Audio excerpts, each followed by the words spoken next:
Hey everybody, welcome back to ReefSmart by Dallas Discount Reef. Today we are back with episode 7. Before we get started, let's just do a little smashing of buttons on the like and subscribe thing.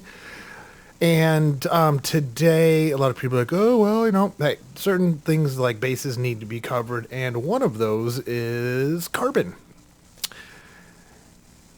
And a stinky smell coming from your fish tank, because that's what happens a lot. Especially a new tank gets cycled, there's not a whole lot in there. Maybe there's no fish, maybe there's no coral, maybe there's a little bit of each. But most people think of carbon as a thing that you add after you start to stock the tank. But as Dave and I talked about the other day, he said, hey, what's going on? I came home, been gone for a couple days, and there's this nice pungent fish order in the house. And I said, yeah, dude, it's, part of that with the way he set his tank up, we had live sand that we got. And he got the tank up and running with the live sand. And then I sterilized rock. I had some real nice, like, branch and pucani, and just kind of a little mix of rock. And then I sent it up to him. So that rock was sterile, as in dried out in the sun, bleached, rinsed, dry again, and then sent off to him. So want to make sure, again, we're just getting him a tank set up that's going to be free of any nuisance pests to start. And a lot of people are just focusing on like Mojanos / Aptasia and any type of like nuisance algae, which honestly with Vibrant and things like that, and we'll talk about that because that's like, dude, Vibrant's great. You just got to use it right. Most people don't. But anyway, with carbon, so what happened is he put the rock in there, and then, a couple days goes by, things are setting, the skimmer's off, keep in mind, but still, tank's just cycling. It's like, dude, why does it smell? Put the carbon in. You want that carbon, again, that's going to absorb like tannins in the water, so if your water's got a yellowish tint to it, it'll clear that up and give you that nice like crystal clear that a lot of people like. But it will also remove the odor that you may be experiencing, and this can come from just a tank that's sitting where the skimmer's not operating properly. It can come from your skimmer cup, or if you have like an open container. I've seen people use like 1 or 2 gallon jugs and their stuff drips in there.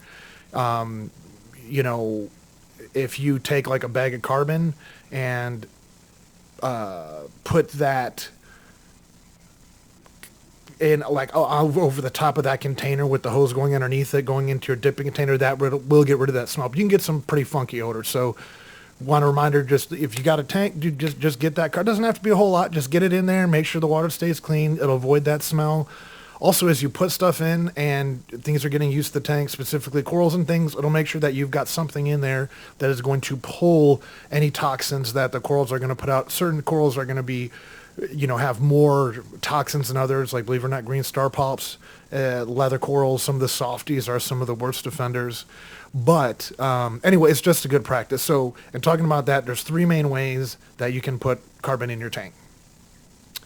And we're talking about like carbon in terms of the black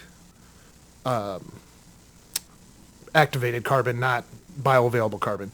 So one is you can buy an all-in-one media, which will have multiple things in it, like organic polymer remover and GFO and carbon, something like a Clear Effects Blue or a ChemiClean. That's going to be a carbon source for you. You can also get raw carbon.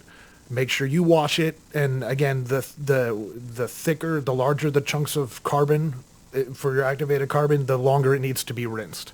And then you can put that in a media bag or a canister, pressurized canister, that like a fluidized canister. So on it, the main difference between those two is the bag is going to be easier.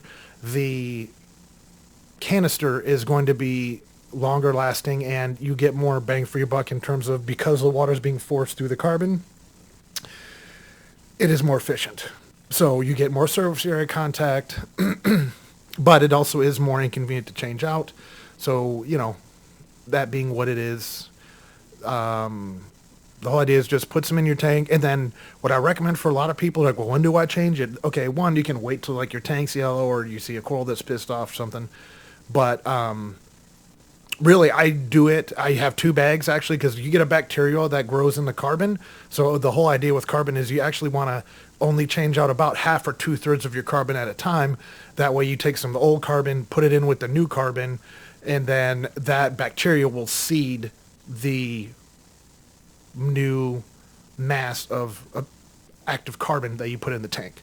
So, I generally don't recommend it. You can. I've done it. So just do a straight 100% carbon swap. That's fine, but biologically, it is ideal. And again, we're going to talk a lot about best case practices. Pick the ones that you can do effectively to get the most benefit. That's one.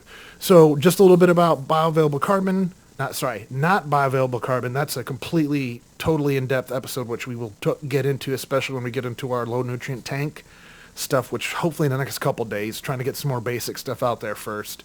But thanks for joining. We'll see you soon. Again, like, subscribe, and you got any comments, feedback, email Dallas Discount Reef, all one word, at gmail.com, because the man gives us email for free.